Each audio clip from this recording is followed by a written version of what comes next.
being felt across the whole world. This is the significance of the correct place, the kaidan, or sanctuary. So through that, the Buddha's land spreads, and inevitably, unkoku, securing peace of the land, is gradually achieved. So let's have a break now for 10 minutes, and then we'll just look at the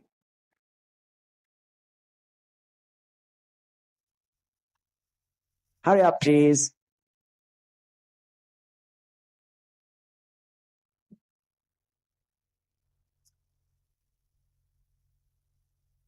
Move as briskly as you can, please.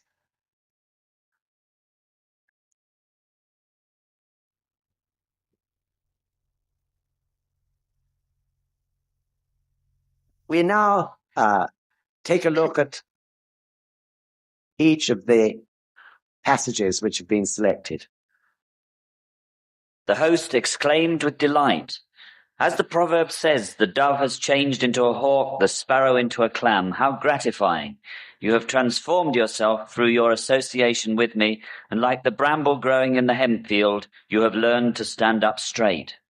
If you will truly give consideration to the troubles I have been describing and put entire faith in these words of mine, then the winds will blow gently, the waves will be calm, and in no time at all we will enjoy bountiful harvests. But a person's heart may change with the times, and the nature of a thing may alter with its surroundings. Just as the moon on the water will be tossed about by the waves, or the soldiers in the vanguard will be cowed by the swords of the enemy, so although at this moment you may say you believe in my words, I fear that later you will forget them completely. Thank you. So here, Nichiren Daishonin at last is able to congratulate the traveler. That is to say, Nichiren Daishonin is the host, congratulating the traveler that he really understands now that the whole problem in Japan and the reason for the sufferings of the people is because they are following, or they are being misled into following, teachings which are false or weak and are not the true teachings of the Buddha. He takes Nichiren Daishonin, about 40 pages of our English major writings, to reach this point with this man. And he's able to say to him, you're really a hawk or a clam now, ready to take action. And Nichiren Daishonin uses the words, you have transformed yourself through your association with me. We, of course, understand what that means. Through your association with the Gohonzon, which is Nichiren Daishonin's life. He has transformed himself through listening to this man's wisdom. The traveler says he's prepared now to go out, stand alone, and do something about the situation. And in the passage before the ones published here, the traveler actually says this: after stopping giving alms to the priests, which is the best way, of course, to stifle further spreading of these false teachings, traveler says, then there will be time to dip into the waters of the law and to decide which are shallow doctrines and which are deep, and to pay honor to the pillars and beams that support the house of the Buddha. So Nichiren Daishonin doesn't remonstrate with him at all. He lets him feel that's the best thing to do. The important thing as a first step in the process of shakabuku, which the Risho Ankoku Ron is all about, is to help that people to understand the reason for the sufferings of the people. Then the next step will be to give the real solution. So in that sense, although the Risho Ankoku Ron contains preparation, revelation, and transmission in accordance with all the teaching of all Buddhas, nevertheless, in a sense, the Risho Ankoku Ron is preparation, the entire document, for the ultimate revelation of the ultimate truth, which of course would be the next step in the process of shakabuku. So this is a good lesson for us. We have to teach according to the capacity and the nature and character of the people to whom we're teaching.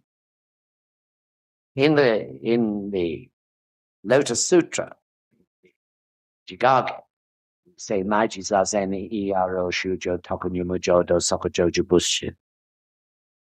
This means I have always sought many different ways in order to lead the people to Buddhahood as quickly as possible. And we also must use that sort of wisdom. We should never panic, never bulldoze. When we do shakabuku, it really must be based on the wisdom deriving from our Daimoku. No other sort of shakabuku will be effective. And through that, we will quite naturally, because of the workings of our Buddha state, find the right words for that particular person. Step by step. Also, in NSUK, with our, you could term it public relations, we're taking it carefully, step by step. Through things like our public lectures, which are now, I'm happy to say, moving out from London all over the country, one way or another, through things like night thoughts, radio broadcasts, the old newspaper article. Gradually we're tapping, I feel, tapping a wedge into society without causing alarm or disturbance. Till gradually more and more people wake up to the fact that, oh yes, Nichiren Shoshu's been in this place for a long time. They can take it calmly. If we rush, bulldoze, attack, of course it could be disaster. So likewise, we mustn't attack the church. This afternoon, you'll hear your discussions, some guidance given by President Ikeda recently, just 2 or 3 weeks ago, to a group of Italian Youth Division members, where he reiterates that point. It's not good sense to attack the church, either in a general sense or in an individual sense. There is no point in attacking people who you discover are totally dedicated to their particular religion. We believe in the freedom of religion. Passionately, the right of human beings to do what they wish to do. Our job is to try to attract them, persuade them through discussion, debate, and most of all through actual proof, to actually follow the ultimate truth of Nam-myoho Renge Kyo. We could defeat any Christian, for example, in debate. That's the problem. So much of Christianity is blind belief. Once I got so trapped in that way, by being asked by a friend to give a talk on Buddhism, and when I got there, I found there were about 10 Church of England clergymen there. And I gave my talk, then they asked for questions, and the local vicar felt that he ought to uphold his position and started to ask aggressive questions. But it was so simple to undermine them until at one point I had to say, look, I really don't want to have to answer your question, because if I answer it, I'm going to undermine all of your beliefs. Maybe you'll be upset.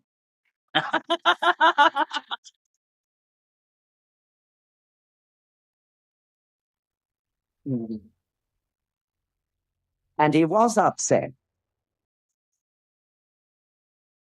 and walked out of the room. But I didn't want that to happen. We must be very careful not to get, never again have I got myself into such a situation of actually a confrontation with people who are devoted or dedicated to their religion. We have to be very careful about that. Of course, we try through explaining the great Buddhist principles. But if they're obviously dedicated, we must even encourage them and say, please go on. There's no point, as Sensei said once to the Vatican ambassador, there's no point in us fighting Christianity. There is nothing strong in Christianity that we can't defeat.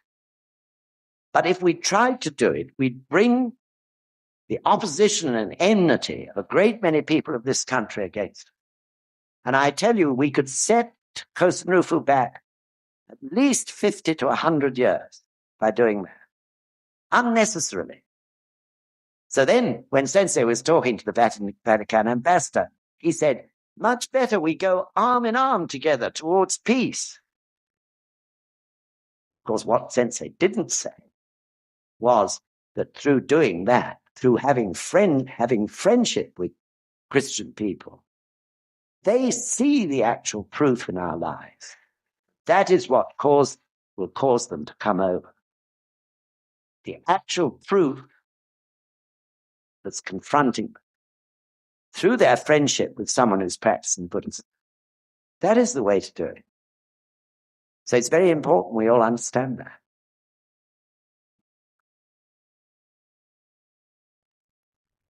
So we can stand up straight like the bramble in the hemp fields. And through that, give incredible actual proof to everyone around us. This really, is the purpose or the way, the method of our task where other religions are concerned. So, of course, one way or another, still the ultimate aim is to gradually persuade people not to follow incorrect teachings that lead to suffering. So likewise, another point arising from this, that we ourselves, of course, more and more through challenging this situation, discover the best way of life or the best path in which we can bring about change. Right, let's go on to the next paragraph.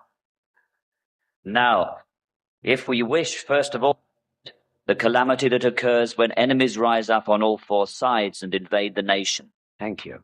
So I think I no need to dwell any more on the 3 calamities and 7 disasters. Even the word bandits and marauders from other regions invading and plundering the nation, we also see today on an increasing scale in our own country.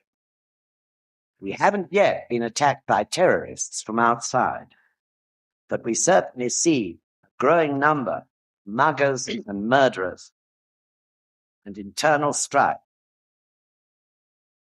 It would not be at all difficult for the United Kingdom to come, all of the United Kingdom, to become exactly like the suffering and horror we see in that part of the United Kingdom where Jim Miss Kelly comes from, Northern Ireland. It would be quite easy for that situation, for one reason or another, to expand into other areas. Worse still, of course, we could be, or Europe could be, the battlefield of a future war. So there's no time to lose in that sense. Steadily and strongly, we have to advance to achieve this peace force by the 21st century. So this is done, isn't it? Through Risho, through establishing the ultimate truth in more and more people's lives.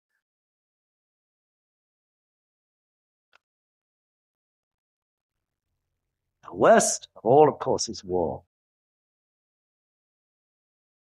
Ricky, I think, mentioned yesterday, 30 million people killed in 2 world wars. 30 million. 30 million killed and 30 million doing the killing.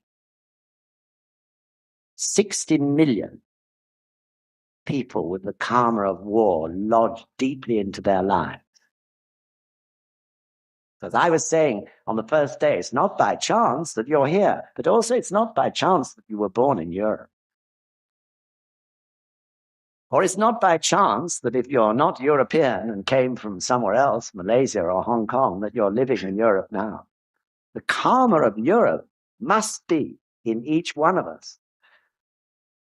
The karma of war is deep in our lives. But this is really the most difficult, the most unfortunate karma, in a general sense, in terms of general karma, which all of us living in Europe today have. Karma of more than 1,000 years of war, of people killing and being killed, culminating in that huge number slaughtered in World Wars I and II. Women don't escape it either.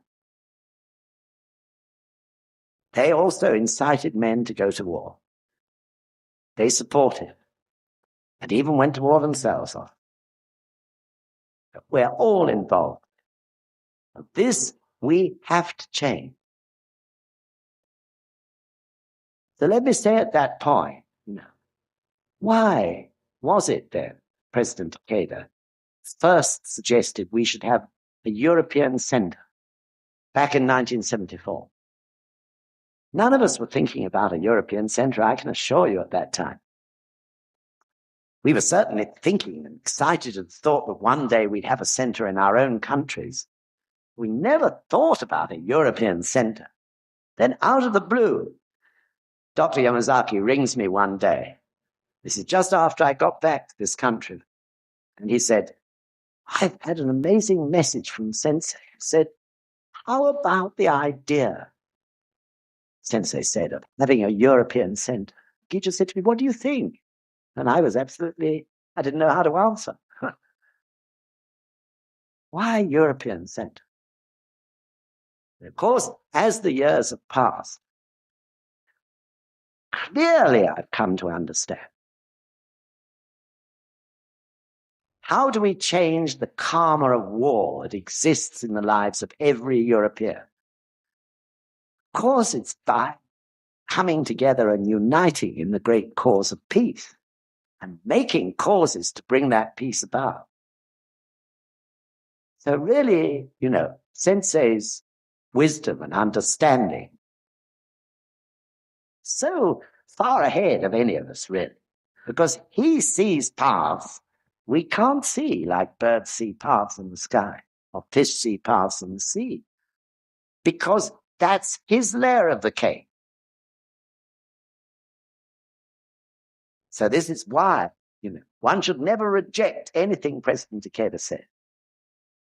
Always, if we don't understand it, we should chant about it. Now I realize he was thinking of nothing else but that every European member could change their unhappy karma and, above all, prevent a future war. Because if Europe changes its karma of war, it will change the karma of war in the whole world. Do you see? So this is why we're supporting the European Centre through this suggestion of Sensei.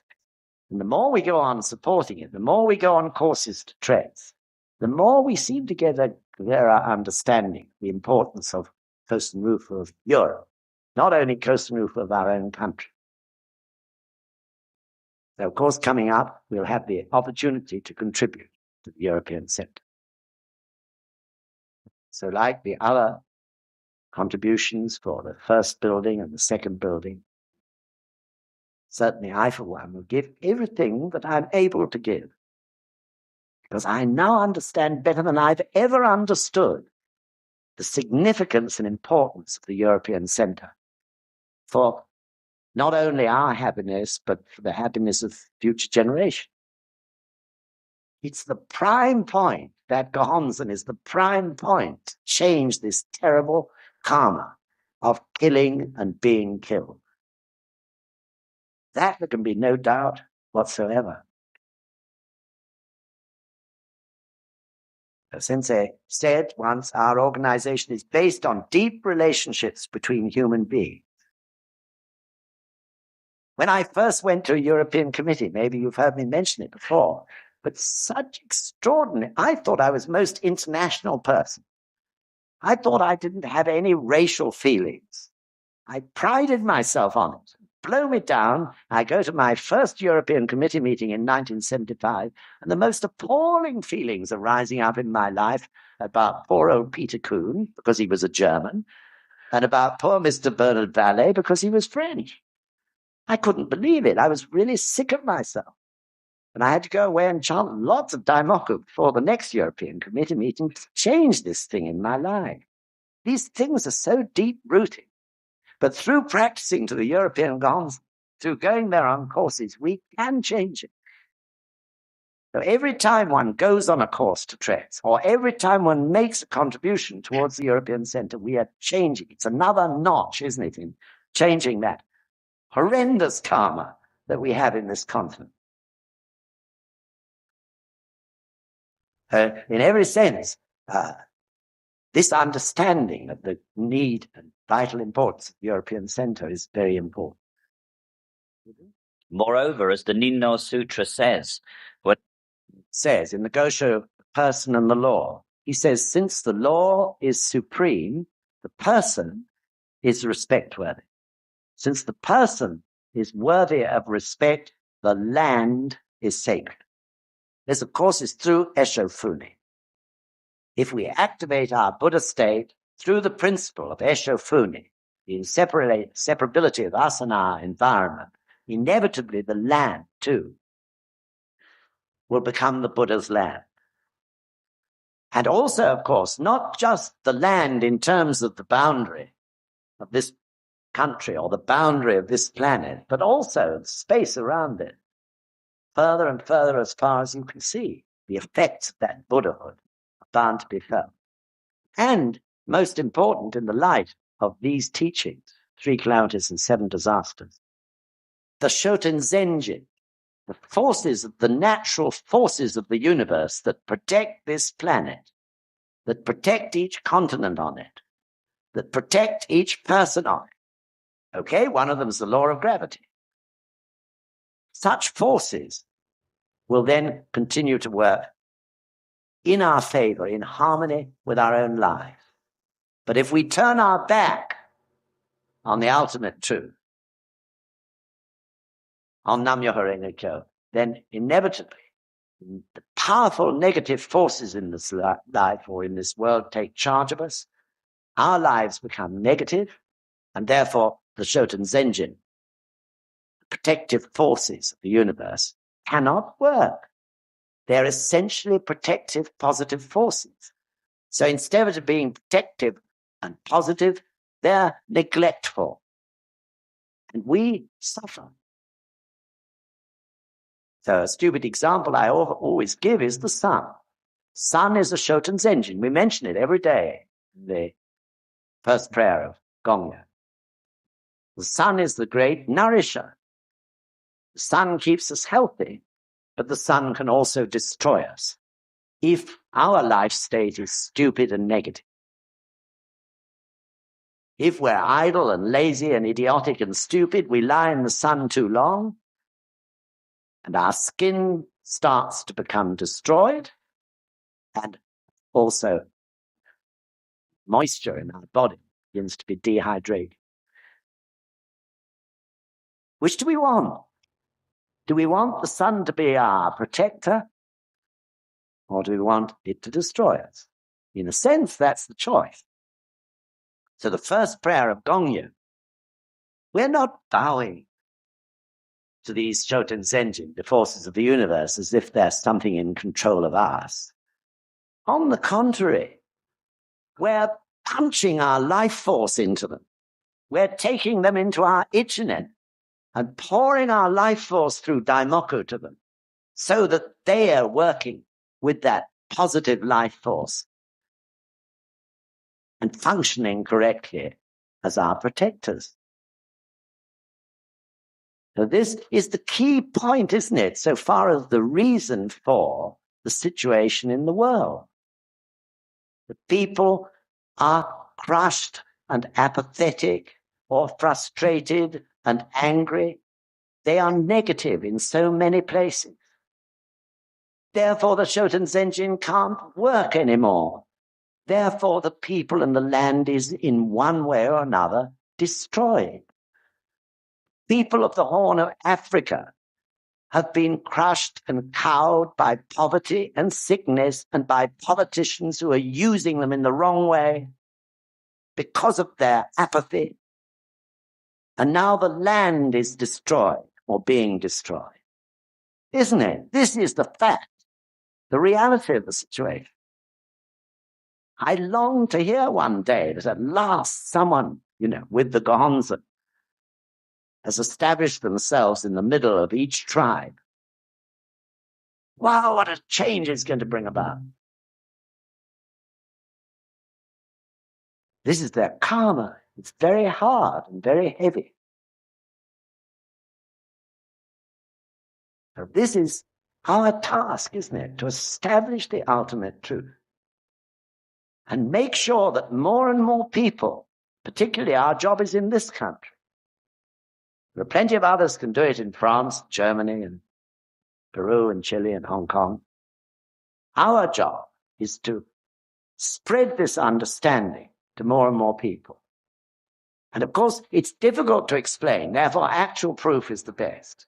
And that's very natural in this Buddhism. We shakabuku, people start chanting, they get proof of benefit in their lives, and then they begin to understand the workings of the universe. Therefore, the more people that are doing that, the more the Shoten Zenjin are working in our favor, the more we are changing our karma.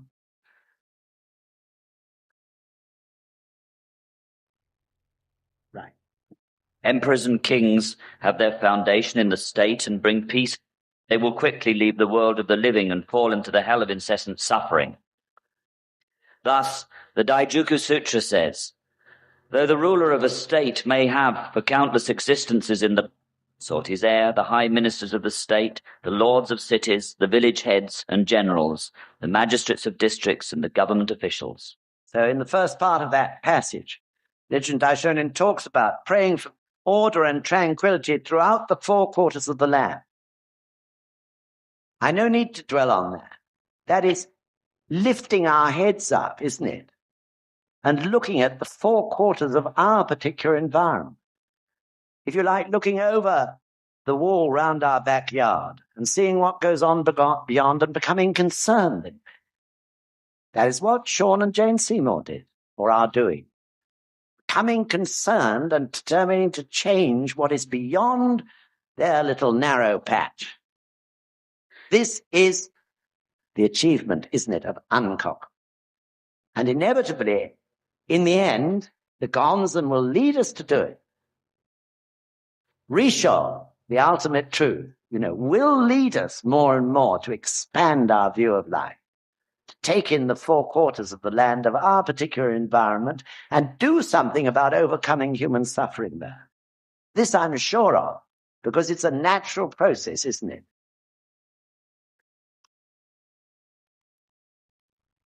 So we see all around us constant reminders of the need for action. Unkoku is action, isn't it?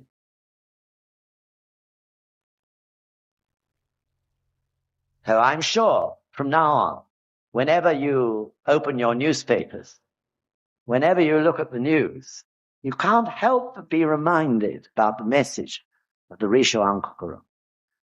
You can't help but have your spirit, the spirit of Risho Ankoko, lifted up in your hearts. Everything we see that's going wrong in the world is a reminder for us, isn't it? To do shakabuku, to take responsibility for our path of life or our sphere of action. And really, through the weapon of our daimoku and of shakabuku, combination of the two, to bring about change. It's not something vast, is it? Kosanufa begins right here with the firm establishment of Risho in us. And Unkoku begins in quite small ways, talking to people over a coffee, giving them a new slant, asking someone to practice. try it. Suggesting to the manager of your department, wouldn't it be better to do this way? Then people wouldn't be so bowed down with that awful routine task, etc., etc., etc. This is Kosen Rufu. Kosen Rufu is not some huge ideal. Kosen Rufu is where we are now. That is where Kosen Rufu is. So if we feel, oh, well, I don't feel this is my true mission. I haven't found my mission yet. Yes, you have. Your mission is right where you are at this very moment in time. And of course, through challenging that, through giving yourself wholeheartedly to Kosen Rufu, to Risho and Ankoku, you will make all the courses to take you on the next step. So your path widens and widens as like a great river as your life goes on. So this, understanding this is so exhilarating. We're bowed down by what we see, but understanding this is exhilarating. This is the way we do it. So I really hope that all of you men here today really go off now and feel, now I really understand. Now I'm going to do it. And that you pass on this to everybody else gradually. I know you're going to do it. Thank you very much for listening, Kosen.